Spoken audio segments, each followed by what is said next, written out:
All right.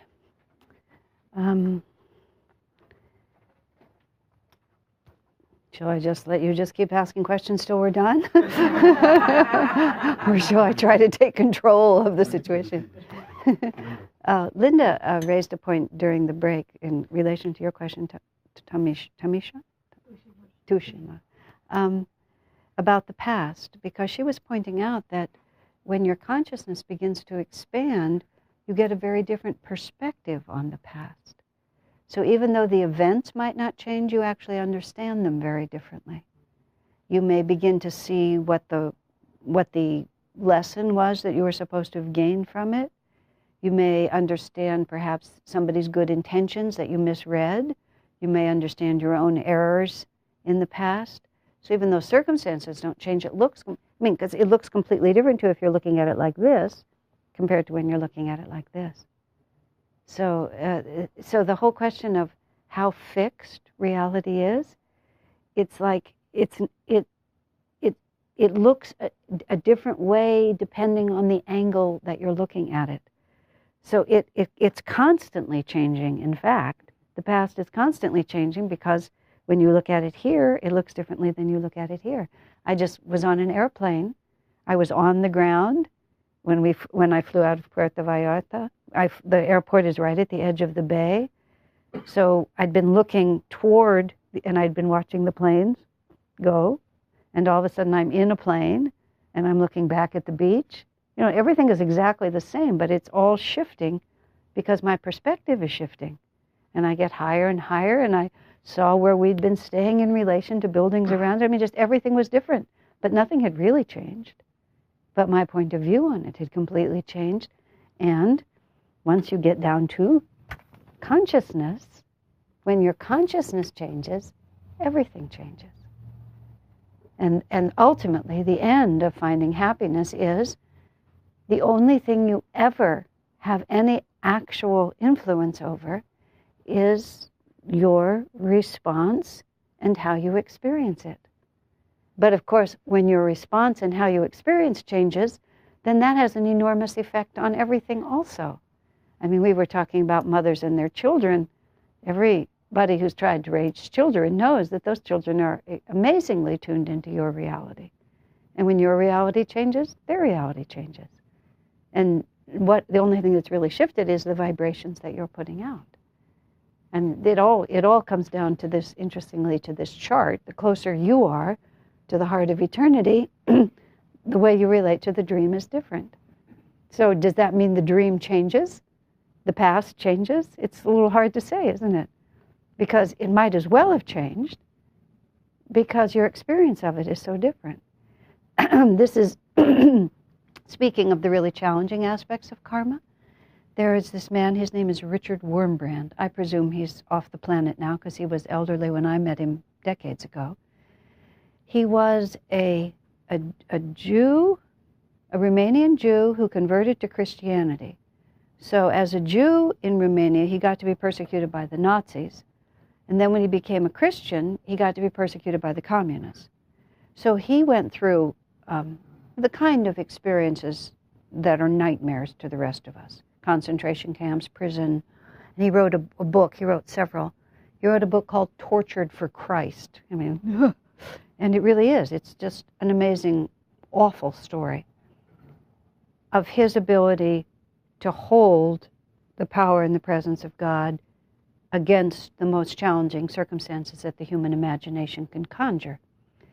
And I met this man. We all knew about him because his books were so inspiring. And when I was living at Ananda village back in the 70s, he came to speak at a local church. He was a very fundamentalist Christian. His theology on paper was very narrow, but his actual experience was infinite. And he came to speak, and a whole bunch of us went to speak. And actually, just the irony of it, it was at one of the local churches, and they had a setup there where there was kind of an arch, and a speaker could stand there, and he could look into two rooms. There was one room on either side of the arch, and so on one side was the congregation of that church, and there were so many of us that we were almost entirely the other side. So he would literally address them for a while, and then he would turn and address us for a while. What he said to us was really different than what he said to them. With us, it was the power of Christ and the formless Christ, the inner experience, the freedom of it. To them, it was, he died for our sins, sort of. It was amazing. And there was another man who had also been through similar experiences. That man was shriveled and broken, physically, mentally. He was just an enfeebled person. And they introduced him also. And he had been through the same experiences. Wormbrand was powerful and radiant and filled with joy and filled with love, just overwhelmingly wonderful. This man was, you could see, and they were respecting him because of what he'd endured for his faith, but completely different way they had taken the same experiences. Because in the end, that's what it is. There was a story, these are the most horrific examples. There was a story about a man who was captured in Vietnam during that era, and he was also tortured. And he was pretty much at the end of his ability to endure, and he was literally being tortured in that moment. And he reached a level of surrender to God that was beyond anything that he even knew was possible, because until that time he'd been trying to hold it together with his own will, and he simply couldn't, and he just let go of that and merged into the infinite. And he said in that moment, he said the power and the presence of God was overwhelming, and the sense of love was overwhelming, and all antagonism, any sense of that this is unfair, or that anybody's doing anything to me, just left him like that. And the man who was torturing him literally just looked at him like this, and he radiated so much love to him that the man walked out and no one ever touched him again for the rest of the time he was there. And he said, was it worth it? Of course it was worth it, because it just brought him to something he never would have come to otherwise. So bad is not necessarily bad. It's unpleasant. Unpleasant and difficult is not the same as bad.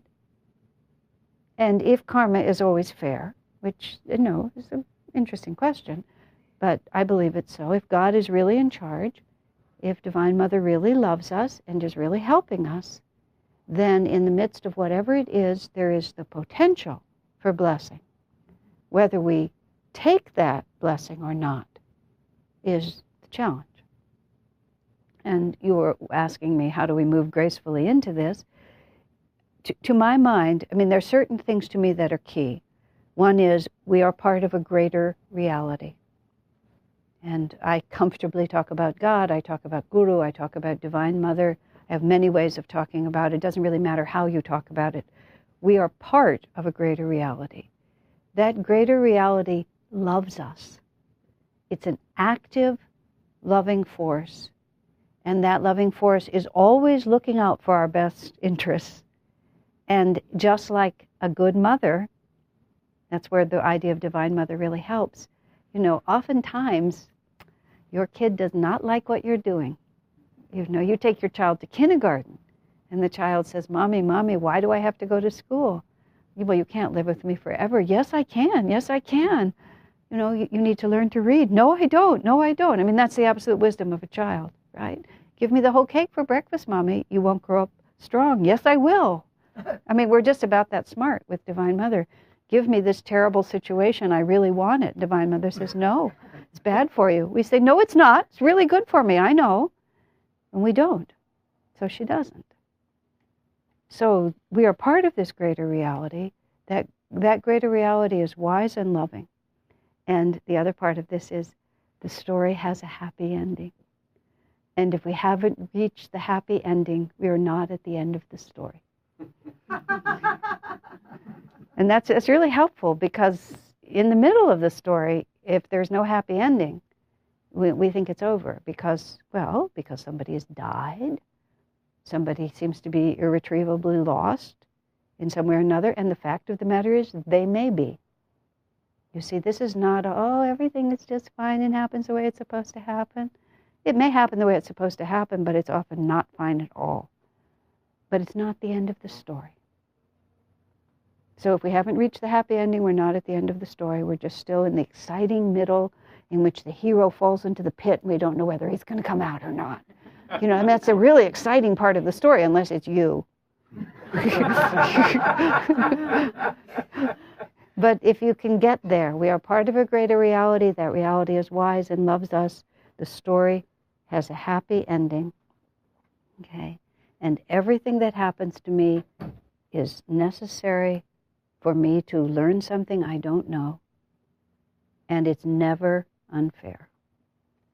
That doesn't mean people are behaving well, because God is very skillful at finding just the right awful person to execute the lesson that you need. There's a fabulous story, and this is apparently a true story. In Bangkok, there's the Golden Buddha.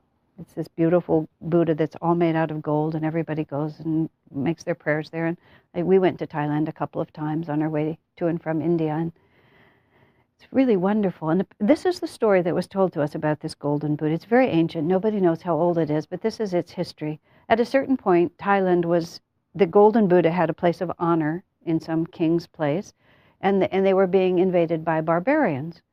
And they were afraid they would lose, so they took the Golden Buddha, they covered it with plaster, and they took it from its place of honor and they just set it by the side of a river.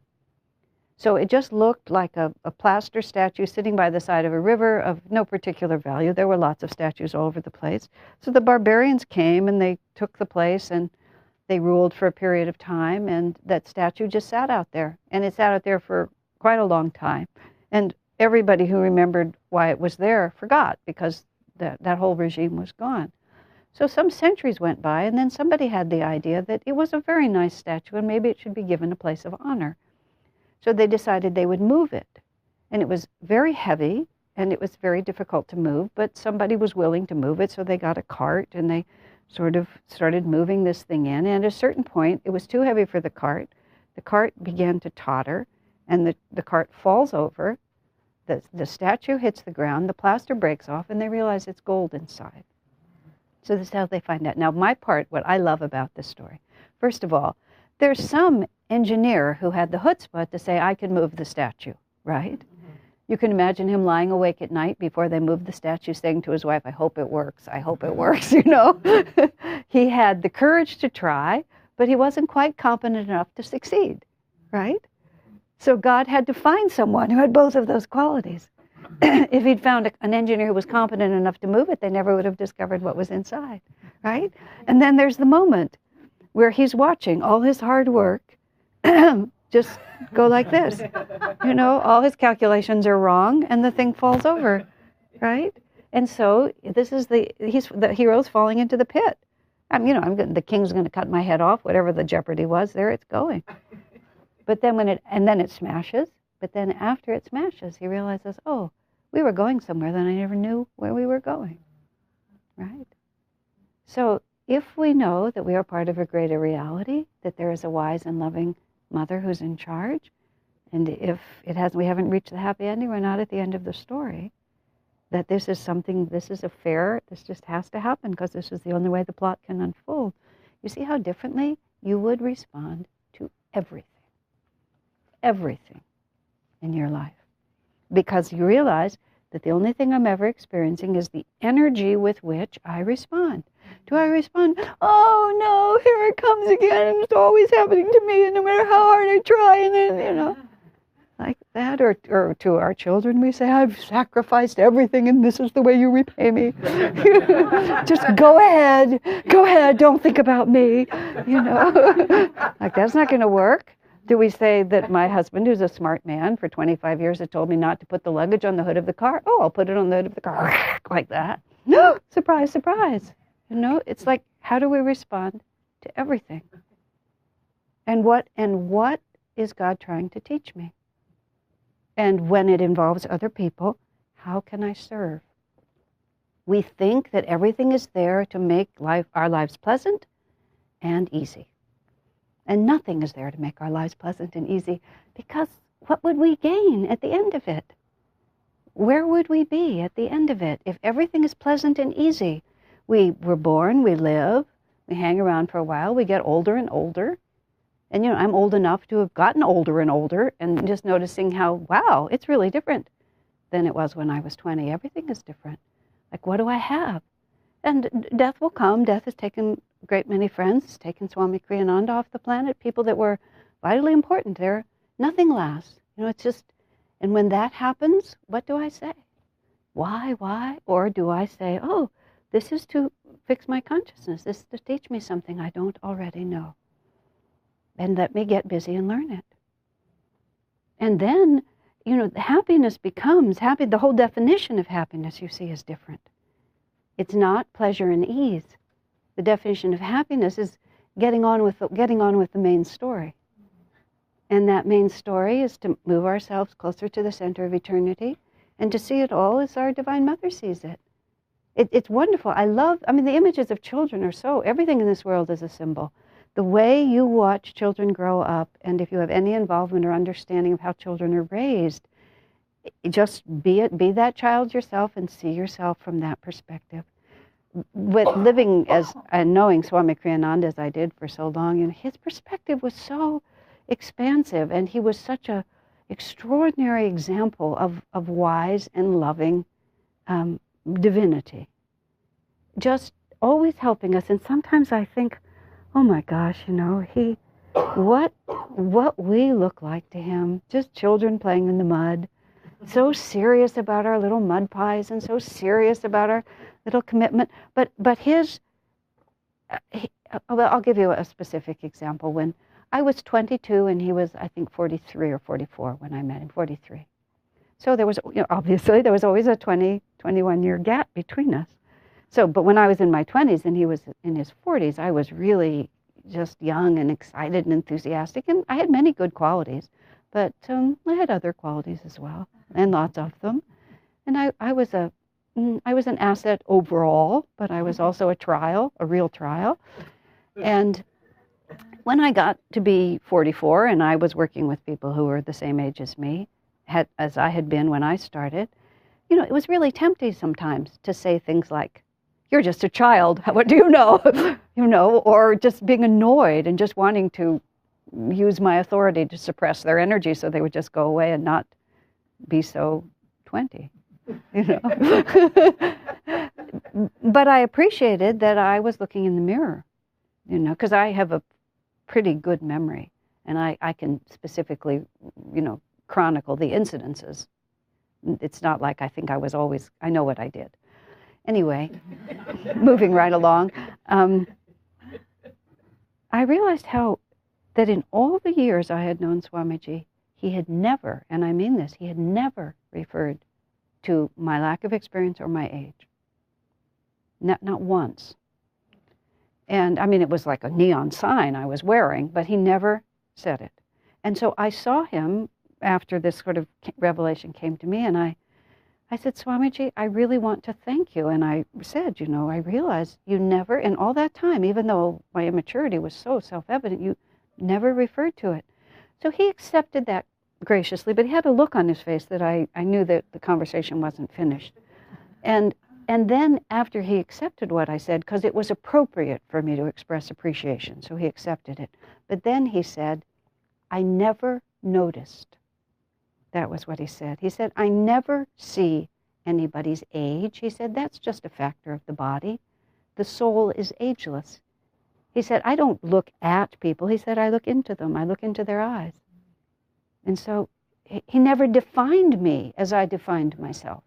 He defined me as the jiva on its way to soul freedom. And, I was young now. He was older. He'd been young when I was older. It just, what difference did it make?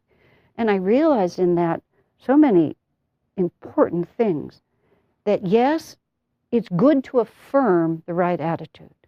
And it's a good idea to discipline your consciousness to behave rightly, according to what you know is the ideal.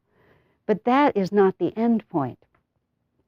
What we really need to do is we need to change our consciousness so we are perceiving reality from a higher level, from the point of view of the eternal now, 22, 41, 108, 2. What difference does it make? When Swami was a baby, he was going into super consciousness. When he couldn't talk about it, because he didn't have language yet, but that his consciousness was exactly the same. That's why when he came in through Kriya as an adult, he just came to exactly where he'd always been, to perceive that and behave accordingly. That's the real change of consciousness.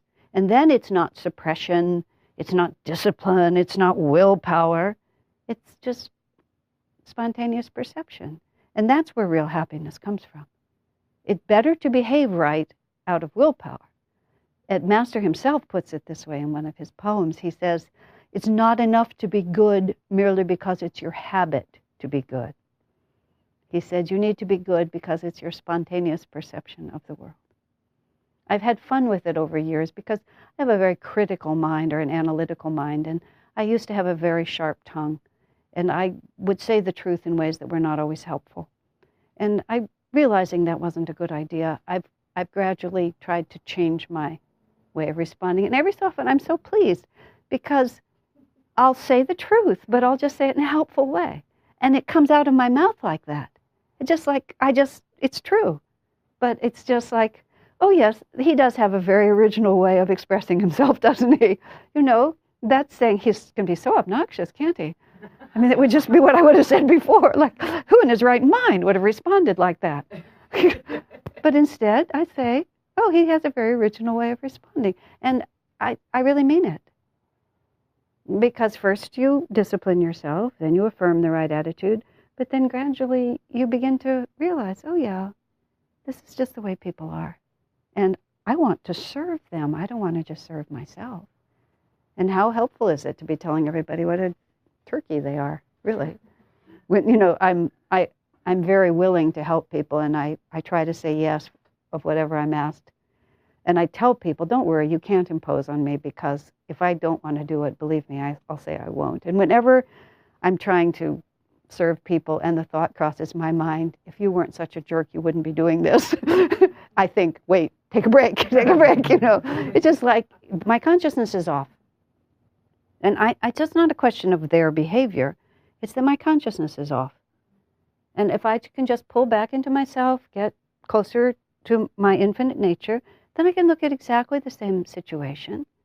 And yes, of course, but they're learning what they have to learn. If it's not the happy ending, it's not the end of the story. And that's where Swami can just say, oh, I never noticed. But he remembered. Many years later, he used the phrase, something about he would have made this change years ago, except Asha always opposed me. Thwarted me, always thwarted me. That was his word. Oops. And I remember distinctly that I did thwart him. And then I said, I thwarted you quite a lot, didn't I? He just said, yes. You know, just because ignorant as I was, it didn't stop me from expressing my point of view. And he was respectful and didn't want to directly contradict me. So I gave him a global apology, and he accepted it because it was owed.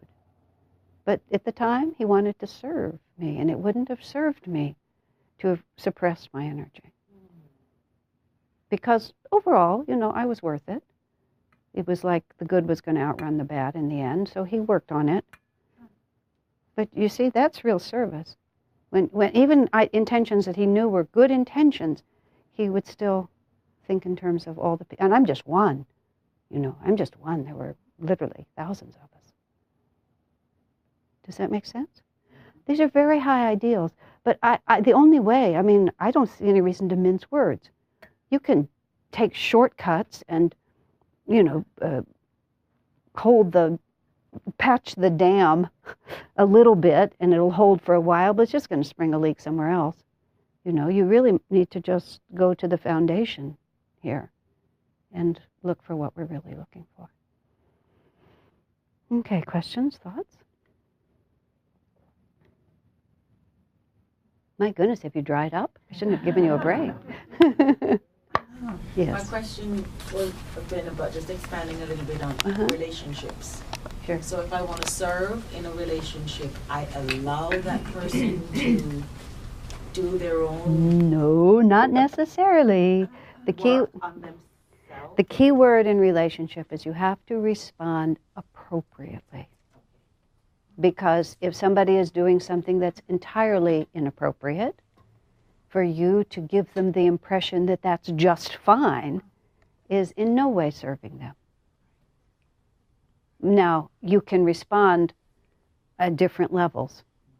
You know, if someone is inappropriate and you're furious about it, it's still better for you to stop their energy. Ideally, you can be calmly centered, absolutely firm, and still stop their energy. But it's better to stop their energy.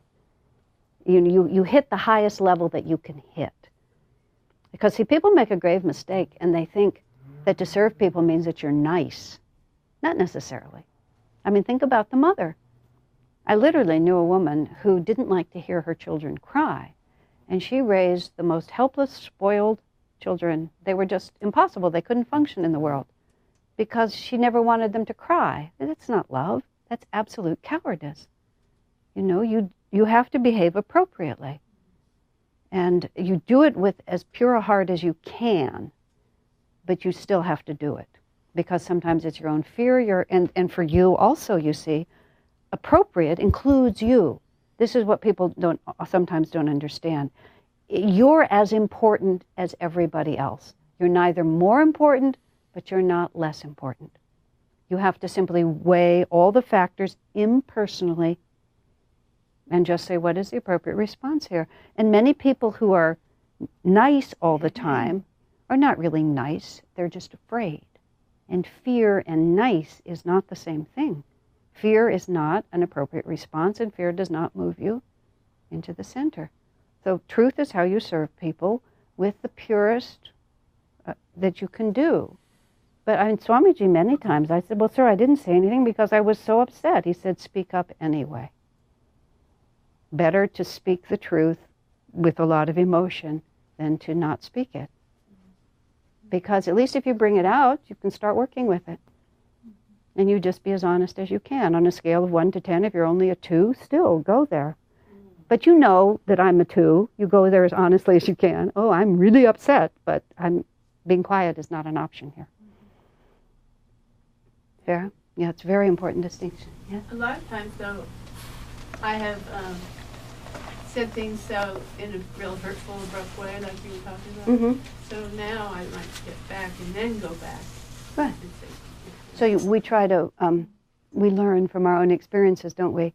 But you see, if you suppressed, this is the way Swamiji put it, it's better to be over-emotional than it is to be too self-censoring.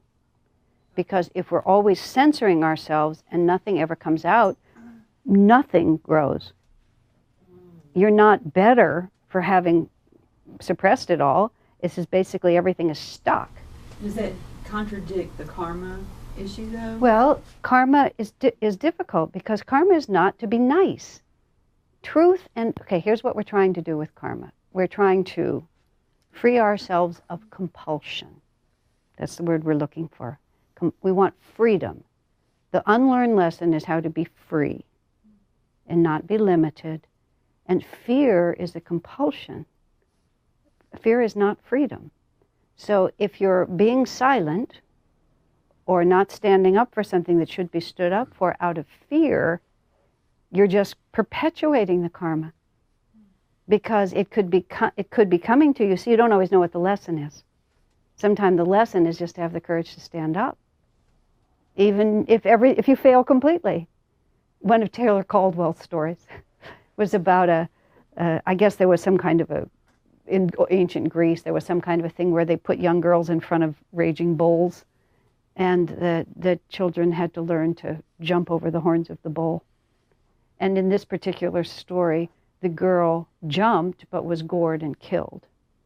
But the way the story was told was that the entire karma was the courage to face the bull. And when she faced the bull, it didn't matter if she lived or died, she'd finished her incarnation. I mean, symbolic and beautifully symbolic. You know, it's not the end of the story till the happy ending is there. So with karma, you have to ask yourself, what is binding me here? And for some people, you know, who just love to rage at everyone else and have no problem expressing themselves, it's time to shut up. But for others who let everybody walk all over them and just don't have the courage to utter a peep, then it's time to speak. And it's better to speak in chaos than to be silent any longer. Yeah? A case in point is a couple of relatives that I had, that she was so passive, and he was belligerent, became an alcoholic, and I think because there was nothing to butt up against. Yes, exactly. He died an alcoholic at 40. Yeah. Her response was inappropriate. Exactly. And she was looking good. You know, she was sacrificing herself, but she wasn't serving herself. And you have a relationship with yourself, too. She was neither serving herself nor him. And in retrospect, I see the weakness and the fear. Yeah, exactly. That was there to keep her from, putting the skids on this and saying no. So your relationship, you have to realize, is also with your own self. And you could choose yourself. Sometimes you are the most important person in the room. You just are. This person is just too selfish for me to think about. I've had to tell mothers that sometimes. One mother was talking to me once, and I said, I wish you could tell me one inspiring story about your children. But I think you've just got this selfish crowd, and I just don't see any value in your constantly sacrificing yourself for them. And I mean, that was a hard truth. But I'd known her for a long time, and it was just the truth. I said, you know this, I don't know where you got these people, but whoever they are, enough already. Will we help create them? Well, no, not really. Here's how Swamiji put it. I said this during the break. Swamiji said, the mother and father create the body through which the soul can express its destiny. But the parents create neither the destiny nor the soul. Now, of course, you influence and you have a responsibility, but I'm going to draw this picture. I'll take the eternal now off the board here. I will say it again. Here goes the eternal now. Okay, the parents create the body through which the soul expresses its destiny, but the parents create neither the soul nor its destiny. Think about it. Of course you don't. Think how many times people have sex and how few times they conceive. I mean, there's more going on. It's not just you guys, right? Somebody else is involved. But think of it also like this. Let's say this is the trajectory of one incarnation. Like, you're going, you start, you go through the whole thing, and then you pass away. And, from the same origin point of this soul, you've done this really a lot of times. You've done this a lot of times. You've done this a lot of times, a lot of times, a lot of times. Okay? Reincarnation is essential. In every incarnation, you had parents, right? You had parents. You had parents. Okay, some people stay with their parents their whole lives, continue to have a relationship. But, many times you separate from your parents and you go on and you do other things. And your parents are still your parents, but you've taken over your own life. I was a very cheeky child, and I remember at the age of 10, my parents were trying to get me to do something. My mother they must have laughed themselves sick after they walked away from me when I think about it now. I was a puny little kid, and I remember very vividly, the die is cast, I declared to my parents. The die is cast. I loved big words. I'm either a good kid or a bad kid, and there's nothing you can do about it now. Can you imagine? But here's what's really interesting. I knew it was true. I really did. I wasn't just mouthing off. I absolutely could feel it inside myself. That I was small and they were going to run my life for a while longer, but it really, they did not create my life, and I knew it absolutely. I was a little more conscious than some kids, but it's the truth. So in just a moment, in all these incarnations we have parents. We have all these parents. And sometimes you have the same parents, but look how much is going on. It's not like it means nothing. And it's very important for the parents also. It's big karma for them too.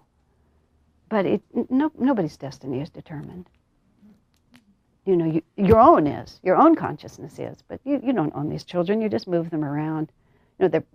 While they're little, you can actually move them around, and then they just turn into us. I mean, Raghu, stand up and show them how big you are. Right? I mean, I mean, imagine the point. Imagine the point at which his, mother realized he's not, she can't move him. She can speak to him, but But when I'm thinking about the creation, I'm thinking about when you have two personalities come together as a couple or whatever relationship, by not standing up there for yourself, you're helping create this personality. Exactly right. I wasn't talking about the actual No. You influence. But you know, we can all look at our own lives and our own parents, and we can gauge how much influence that has, and it's something, and it depends. Our mother influences us more than our father more than our mother, our siblings, our aunt, our grandmother. You know, we're influenced, but think about it, really. Yeah, and it's very important. I mean, I'm always so amazed, all due respect, never having even been pregnant myself, but I'm always amazed by the inflated importance that parents give themselves, even when the evidence in their own life is that their parents did not have that role in their life. You know, just the inability just even to see. But the main thing is, if you're thinking of service, if you're thinking about being part of a greater reality, of Divine Mother being in charge, of karma being fair, and consciousness being everything, you do your darndest to carry it out correctly. Because if you don't, you're just going to reap the consequences. So why would you be crummy at it? As Swamiji said, you don't get out of karma by doing it badly. So you just do as best you can. But if, now my circle is gone, you know, if you're acting more from the center and less from the side, the chances of you achieving your own goals are better. Of actually serving the person, you're going to be much better at serving them if you know who you're working with. Okay, Linda, you had a... Well, I just wish my parents would say, you know, at some point I think most kids say, I didn't ask to be born. And my kids say that, I'm going to say, oh, yes, you did. No, let me tell the rest of that. There's a man in our community, Bajran, and he had no children of his own. Our community means an Ananda village. But he was a school teacher, and he really liked kids, and he just did this whole ministry for years, still does, with many of the children.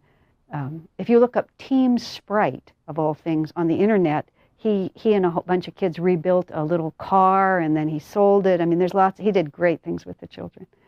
So now, because in our community, all the parents are armed with that. So the kids become rebellious. I don't like what you're doing. You know, I don't know why you're behaving like this. You're a terrible mother. Every child says that sometime or another. And so then the mothers get to say back to the father, it's not my fault, you chose me. So the kids went to him and said, I never chose them, you know. I never would have chosen them. So he goes to Swami Kriyananda. What do I say, you know? Because first of all, he had to stay aligned with the parents. He couldn't be, you know, opposite their own parents. And philosophically, it was true, but how do you really answer them? So Swami's answer was actually interesting. He said, yes, everything is interwoven. I mean, you know, there's the rug. Well, this isn't actually woven, but when you put threads together, you know, they're all interwoven and they go like in far ways. So you never end up with one picture without it all converging. But Swamiji said you don't actually literally select every piece of it. He said you go with flows of energy. And often in a family, you won't be that deeply connected. The thread right next to you might not necessarily be your mother or your father. Or it might be only your mother and not your father. It might be your sibling. It might even be, well, how can I put this? Sometimes a person who intends to live a spiritual life does not want to be that closely connected to their physical family because they want to be able to travel lightly through this world and go on to their spiritual life. So they will, to use Swami's phrase, choose a body that is good enough, or even choose a body that just, you know, the karma's light. Or there'll be one person, you'll be very deeply attached to your mother, and then all your siblings and the rest of the story will just come in with her. But in order to be with her, that's where you had to be. You see? And then it's like your circles coincide. This is your mother, let's say, and this is you. And you intersect like that, but then she's got this whole arc over here that's all that she chose, that she's bringing in with her. And you have all this that's really going to be your life on this side, and you only intersect like that, you see. So, yes, they did choose you. And yes, you can put it all back on them, and it is their fault. One little girl, let me just say this one little boy, he was really mad at his mom. He was sick. This was the woman who wasn't on the spiritual path, and only later did she tell me this story, because I said these things. Her son was mad at her, 5 years old. "You're a terrible mother. I hate you." It happens. He stomps out of the room, and then this is not enough. He goes back and he said, "You weren't even my first choice."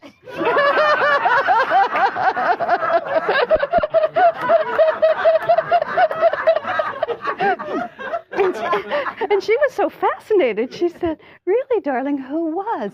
And he answered her, "A lady in the Philippines, but she was taken."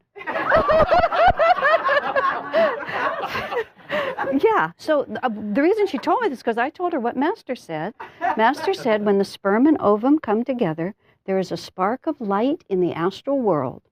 I'm quoting, I don't know these things from my own experience. And it has a certain vibration, and all the souls that are ready to be born who are in tune with that light rush to get in. And sometimes 2 or 3 will get in at the same time. And I told her this, and my friend laughed. She said, "I can just see him," because she said, he has this quality of he wants to go for something and then he hesitates. She said she could just see him in the astral world heading for that woman in the Philippines, but then stopping for a minute thinking about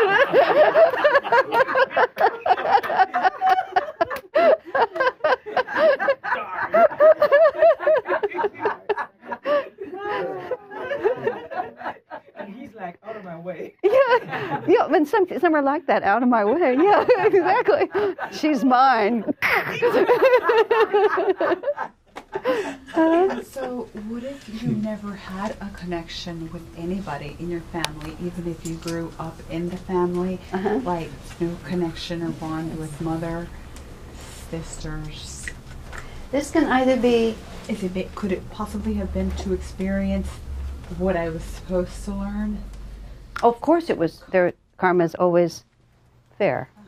And it's always about unlearned lessons. It could be, you can only answer that yourself. Okay? It could be because you didn't appreciate a good family when you had one. Now that might be a story that people know. You had good families before and you didn't appreciate them. So now you don't have the magnetism to get a really good family. You're going to have to experience what it is. You're going to have to learn to be grateful. And the way, if you're not grateful for what comes to you, you don't get any more, do you? You give somebody a nice present and they say, "Oh, I didn't like this. It's not what I wanted." You're not going to give them another present later. So you lose your prosperity if you're not grateful. That could be the reason. You could also have maybe you had a family that was so on top of you, you just said, "Never again." Yeah. Just never again. I'm just going to get a body where I can, and I'm just going to make sure those people don't hang around me. So that was my situation. And so I was just not connected to any of them in any way. And so there was so much negativity and so much chaos that I decided to move away from it all and to keep a distance. And maybe now it's just a phone call every once in a while, and that's as far as I allow it to touch me. So is that not appreciating it? No, it could easily be the appropriate response. And maybe in previous lifetimes you didn't have the nerve to respond appropriately. Maybe you let them own you and you were just swallowed up by them. You didn't have the self-esteem to just say, "I'm sorry, I'm not interested." So it all has to be, yes, it all has to be balanced out according to what's appropriate. What am I learning here? If people are negative and unhelpful, why expose yourself to it? You got to have the nerve to say, "Done." Yeah. No, it's very freedom. You see, freedom is the key here. So what can I do to have a better family next? Meditate. Be a better family. Be good to others? Yes. My own? Create the magnetism, whatever magnetism you want to experience, manifest it. It's just as simple as that. You radiate what you are. And what radio signals am I sending out? And appropriate, this behavior is not appropriate, I'm not going to accept that from you. If I hate you because you treated me this way, ooh, that's not such a good response. But just well, that's your reality, it's not mine. End of story, that's a nice way to send out. But freedom, always freedom. Freedom from compulsion. I married in this lifetime. I lived for a time as a renunciate. Then I have a wonderful husband. It's been a wonderful life together. I'd be very happy to live with him many times again. But I married him out of compulsion. I married him because he was so adorable. I just really wanted to live with him. You know? It was just as simple as that. And gee, I could do worse than that, you know, because he is a wonderful man. But I would have liked to have been more centered. I would like to have been more calmly asking God's will instead of announcing to God what was about to happen. You know, that would have been nicer. But I would be perfectly happy to live with him many more lifetimes. But I would like to be a little freer in my heart than I was when I started with him. You know, it's freedom. I would like to be completely surrendered to God's will and not have as many likes and dislikes. And I trust God will do the right thing by me. And I mean, this marriage has been wonderful, and I don't think either he or I could have done many of the things that we've done, that we did together. I mean, it's been a great partnership. It's not past by any means. But I would have liked to have been a little more centered in myself at the start. Yeah. Sure. Surrendering completely to God's will. Big story. It's a big one, yes. And so I ask daily when I pray, allow me to surrender to your will rather than mine, because I will mess it up. That's a good beginning, yeah. Leave me on my own, and this is what you're going to get. It's not pretty. Okay. So when I surrender in those few moments, maybe even that day, what do I look for? How do I... Okay, so I talk to God throughout the day, all the time. He's like my best friend. You know, I'm constantly in conversation with God.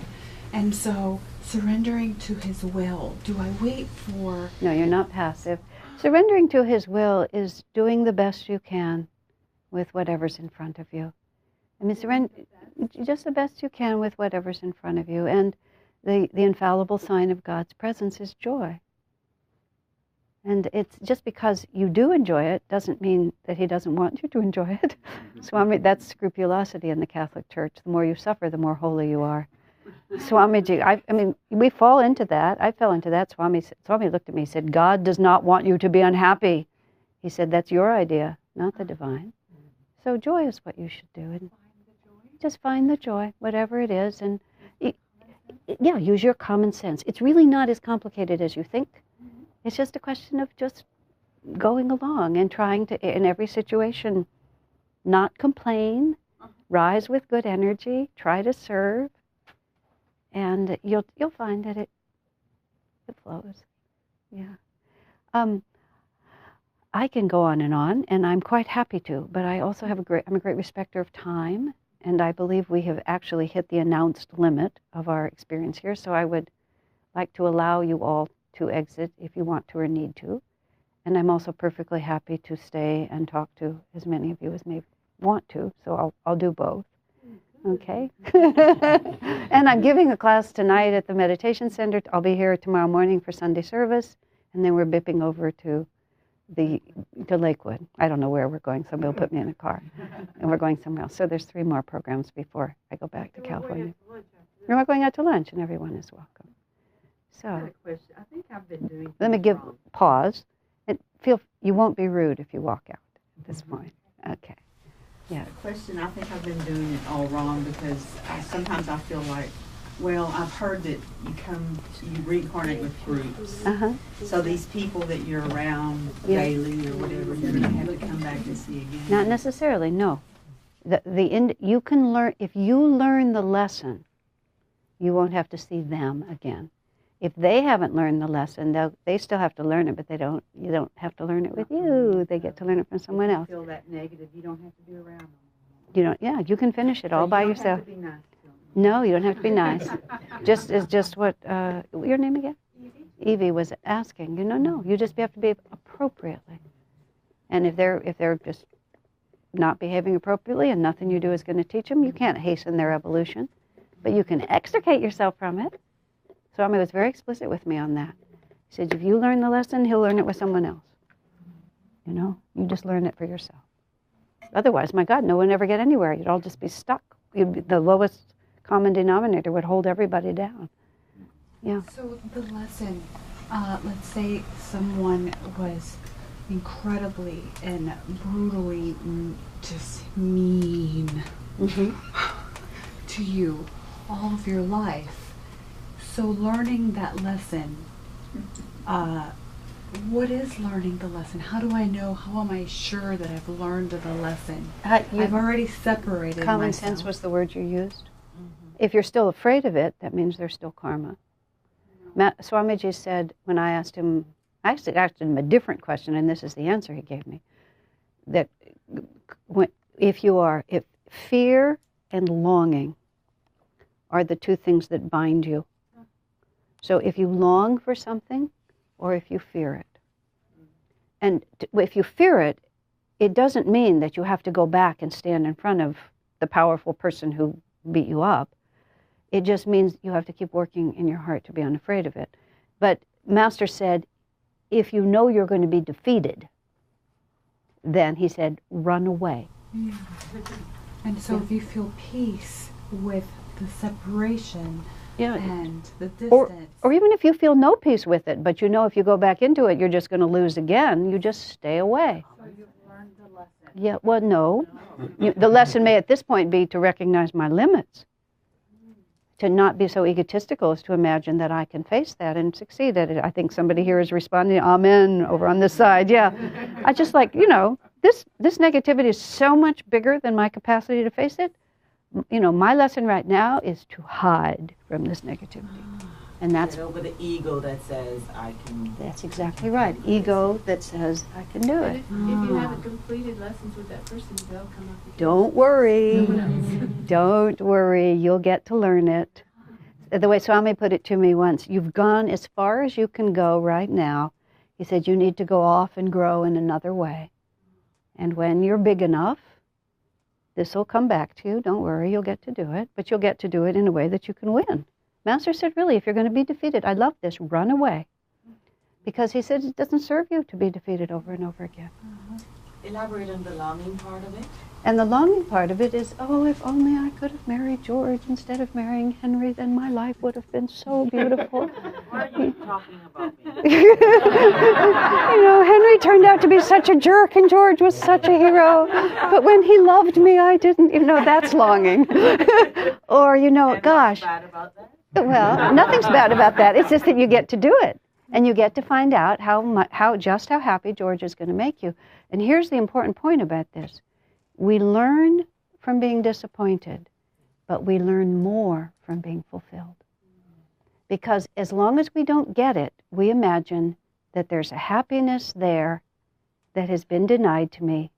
So what we really learn from is having those desires fulfilled.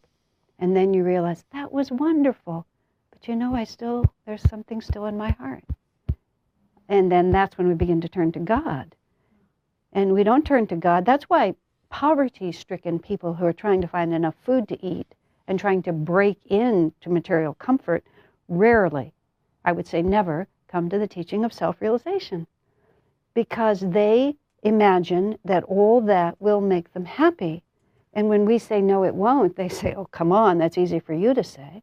That's why in all our temples you see, relatively speaking, well-to-do, fairly successful people, because we have drunk those cups to the bottom and said, that was good, but gosh, isn't there anything more?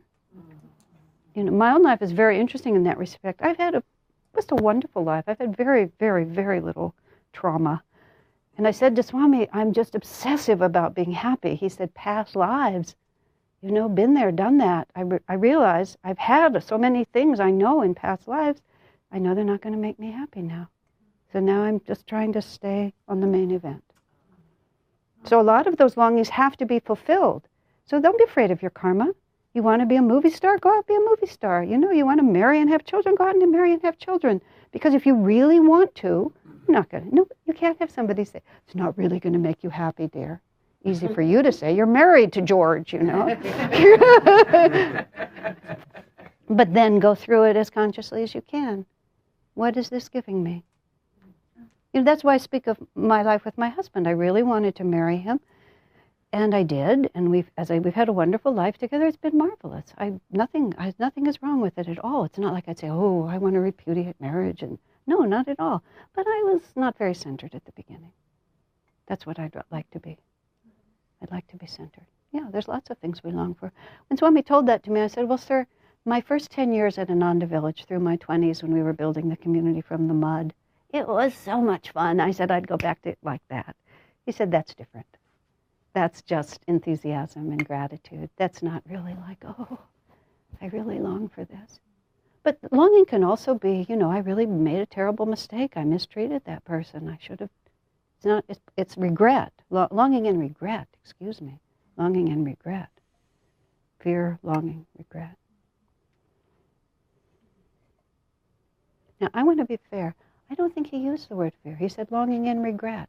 Excuse me, I misquoted that. He said longing and regret. I put in the word fear because regret is often fear. You know, they're tied together. You regret something, there's an anxiety about it. Longing and regret is what draws you back. So if you've done the wrong thing, if you didn't do it properly, you need to overcome even that. Realize God was in charge. It seemed like a good idea at the time. That's what I say to myself. Oh, it seemed like a good idea at the time. My other phrase is, I did the best I could with the understanding I had. So with regret as well, let it go, because you can't fix. No. But if you do deeply regret, your ego is still really tied to it. And you have to go back and face it. That's not, you know, that's the karma. You do have to go back and face it and do it right. Eric. Do you create the situation that you have to do right again? Or does it naturally come back to you? Karma is carried from life to lifetime by the pattern of energy in the chakras. The chakras are the energy centers in the spine. They are not physical. The physical body is built around it. You know, the movies are great now. The person dies and the astral body comes out. It's the same actor, except that now he can walk through the walls. You know, he's the same guy. That's actually very true. But what comes out is the energy pattern imprinted on the chakras that caused you to manifest this particular physical body. This particular body falls off exactly as if you take your coat off and you're still there. And it goes, and in the astral world, the vibrations of energy, and this is a very short lesson of a very long subject, every action, every attitude, everything you do in your whole life has a vibration on the spectrum of consciousness between absolute affirmation of the material world and your selfish interest to the level of a Christ consciousness. And everything you do falls somewhere on that spectrum. That spectrum is reflected in your chakras. So every time you do anything, the energy of what you've done becomes a vibration of energy in the chakras. Now, this is not physical, so there's no space limitations here. And at the end of it, you have a certain magnetism, don't you? And that's the aura that people read. You know, everybody has magnetism. You can feel it. And what they're just walking around. It's metaphysics. It's not, there's nothing mysterious about it. When your physical body dies, that energy pattern is really what defines you. Your physical body was quite incidental, literally, like your clothes. So that energy pattern goes on, and it hangs out in the astral world.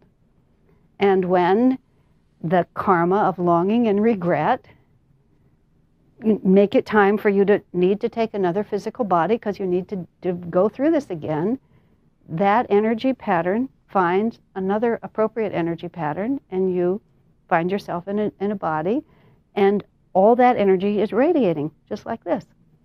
So then all the other souls, either the other jivas that you're specifically going to meet again, they all start moving like this. It's an energy universe. Everything is interconnected. So you're just sitting there vibrating like that, like that. And you're magnetizing. The other jivas. Exactly. That was kind of the answer to my question. I was actually thinking if you want to develop courage, you don't exactly have to go out and find a war to walk into. Well, sometimes you do. Sometimes you do. And that's exactly right. Answer. Yeah, that's where your karma comes from. You are drawn to do that which you need to do in order to fulfill the karma, the unfinished karma within you. So you could put yourself in a circumstance Why do you think men saw would challenge you in a way to rise above that? That's why, people need to be soldiers.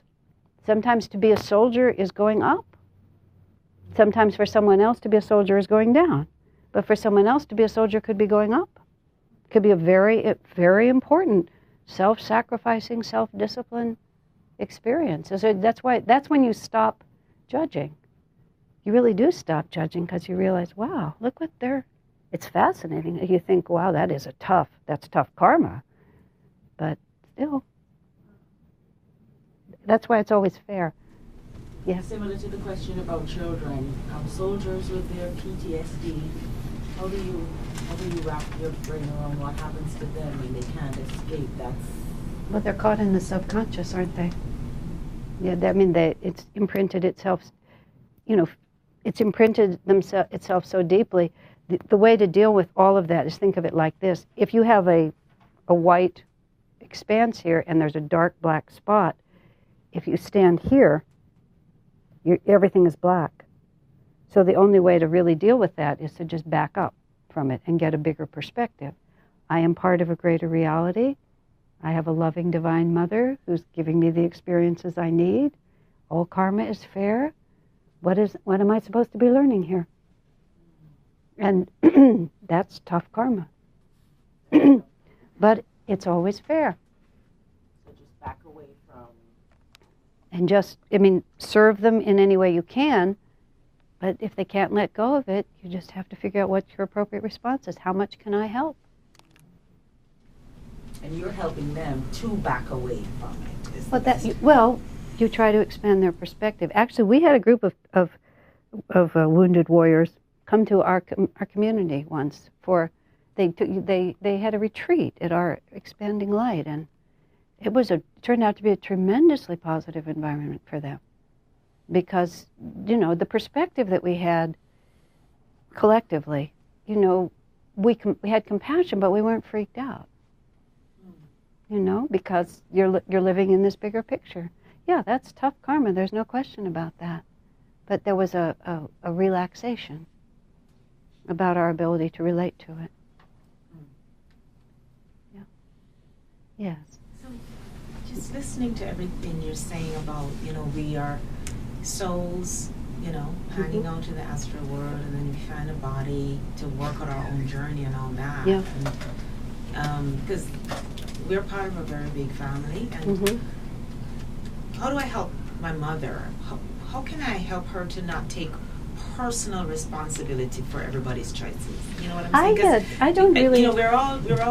She says it all the time. We're all here, and we're all this family. But everybody has their own vibration, their own energy, their own choices, and she takes personal responsibility for having fashioned everybody. And I want to be kind, but she gets so sucked into everybody's choices because she feels as if she has a responsibility, and I'm thinking, Mom, we're grown. Well, you're not responsible anymore. Okay, if you're standing here, and if your mother's standing here, and that's where you want her to go, okay, I think to get to there, she's got to go to here first. So often we ask people to take steps they can't take. So what's the kindest way for me to give what I would do to to stop taking responsibility? I doubt if she even wants to stop taking responsibility. It's her self-definition. She's done it her whole life. She mothered all these kids. What would she do if she didn't worry about her kids all the time? I would say this is sympathetic clucking noises. Wow. You can, sympathetic, she wants to be loved and she wants to be felt that she's a good mother. Yeah. Give her permission. Give her permission. I had the funniest experience. Yeah. No, give her permission. She wants to suffer. sympathetic clucking noises. You don't have to argue with her. It took me years to figure out, just.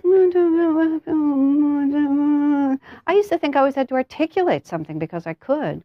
It made people so mad. I was always telling them things they didn't want to know. So I just started going, and I found out almost nothing was required. They just wanted to feel that you love them. I would hear Swami. Swami would go, yeah. Just like that. I began to notice that. He committed himself to nothing. Oh. In India, they go, Asha, like that. So I was asked to define, he said, that the definition of this is, I exist, you exist.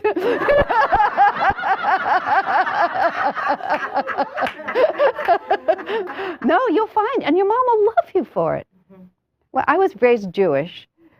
My mother never was into Ananda at all, but she would follow various things. And when we had the oratorio, we wrote the oratorio, and it was all about Christ, my mother decided we had become Christians. She decided Ananda had become Christians. I tried to reason this out with her for a while. And when she was and then she started in one day, mostly we had a harmonious relationship. It's just every so often they would flip into these things. My mother started saying, if only we had raised you in the Jewish faith, this wouldn't have happened. And I was trying to comfort her, and this little voice inside of me said, let her take responsibility. And I said, yes, Mom, who knows what might have happened if I'd been raised differently. And I just gave her the responsibility. She accepted it, and the subject never came up again. As long as I was arguing with her, it just went on and on. I said, she wants to be responsible, just let her. Just let her do it. And it was, I went with her. I was serving her much more by being a loving support for her reality than by contradicting it. Contradicting it infuriated her. Interesting. Start clucking so I get help. Yeah. Along that line, Just cluck. in relationships, and you had said not to be, passive. But if not being passive has never worked out, then maybe the appropriate response sometimes is not to be passive, but just to in other words, I have a relationship with a sibling that I'm never going to win, and so I want it to be harmonious. I think that brings me more joy, so I've learned to, the appropriate response is to not respond. Exactly. Okay. As long as you're not doing it because you're afraid to respond. But it's just not worth it to you. Yeah. You just look at it and you just think, I'm going to weigh my bad alternatives here. Yeah. And I think silence is better because, That's okay too. yeah, of course, because they're not going to learn anything when I argue with them. It's going to exhaust me and teach them nothing. There you go. Right. And so what is the point? And so there was this woman that I had to work with who was just so overbearing. And I said to Swamiji, she's just so impossible. Swami said, oh, I just don't bother to have a personality when she's in the room. He said, she has enough personality for everyone in the room. He said, so I just don't have one when I'm with her. It's just like, why? She wants to assert herself on every issue, so I'll go along with her. What difference does it make? I have nothing to prove. I'm comfortable in myself. And that one works really well. If you can, and see, there's nothing wrong with that. I don't have to have a personality all the time. When it's my turn, I'll have one. Can you do that with yourself? Oh, yeah. Yeah. Sometimes I feel like I've got this personality that I did something in the past and I want to make it different. So I imagine other scenarios like I did really well, try to change the past. And it really never changes the past. I just keep obsessing on it. So I've learned to kind of really step away from trying to correct the past in a sense. But the only way I can do it is to almost be personalityless, thoughtless. Well, what you do is you disidentify, if there is such a word. You disidentify with your own ego. And you realize that my ego did those things, but that didn't mean I did them. I tell you, thinking that line of thinking rarely helps me, unfortunately. The only thing that really helps me is meditation or silence or something. But it's meditation, hard for me to think things out. Well, but meditation or silence is the same thing, because instead of standing here, you've taken yourself into a bigger reality. Here's what I want to add to that. I'm interacting with it in one sense, but not interacting with it in this other sense. I don't know if this is directly relevant, so you tell me, but this woman faced a very traumatic event. Someone treated her very wrongly. And she was trying to get over the hurt, so she said to Swamiji, everything that happened was just the way it had to happen. He said, no, it wasn't. He behaved very badly, just like that. He shouldn't have done that. That was wrong action on his part. He said, don't try to make yourself better by trying to avoid the truth. That's very good. So he said, what you have to do is you have to look right at it, see exactly what happened, see where responsibility is. Then you have to say karma is always fair. And you have to step back and saying, but we're all souls on a journey, including me. And this was not our shining hour, but it was just part of the story. You see how different that is? Yeah. So in this scenario, is the word impersonal with ourselves and others, does that apply? Impersonal is a really great word. I used to loathe that word, but I really like it now. Master said, we make a mistake to think that everything that happens to us concerns us personally, which I found he might have been speaking Swahili for all I could understand. But now I really get it. Impersonal means that I see it, it happened, but I don't have to own every aspect of it. It was just, even my own ego and my own karmic events are happening here. And from here, I'm connected to it, but I'm not defined by it. The word is defined by it. Oh yeah, at that point in my life, that was where I was, and that's what I did, and that's what happened. But I'm at a different point in my life, and I've had lots of points in my life, and you see it a little more impersonally. I think I choose to see that as being non-feeling. No, that's what's wrong. It has nothing to do with feeling. In fact, Swamiji said, because he's so impersonal, speaking of himself, he can be much more wholehearted in his commitment and his relationships to people. Because he is not afraid. He has nothing to lose. So it's the opposite of being unfeeling. It's you have nothing to lose. Give life your heart. Bless everything that's grown. Fear not the loving. All this world's our own. That's a verse from a song. I think we're done. Okay. It's been really fun. Thank you all so much. Great. Thank you.